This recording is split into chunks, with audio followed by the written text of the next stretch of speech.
Paggamit ng ATOV sa mga alagang hayop at isda, ito ang resulta. Huling nagbahagi si Sir Flor ng kanyang magandang karanasan sa patuloy na paggamit ng ATOV sa kanyang mga alagang hayop at isda sa kanilang mini-integrated farm sa Dinalupihan, Bataan. Ipinakita niya sa amin ang kanyang pamamaraan ng pagbibigay ng ATOV sa kanyang mga paitluging manok at ibinahagi ang mga benepisyong dulot nito na makakatulong sa mga kababayan nating kasalukuyan ng may mga alagang hayop at gusto ring subukan ang integrated farming.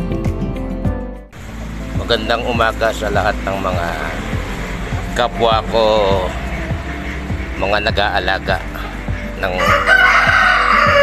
manok, ng itik, ng isda,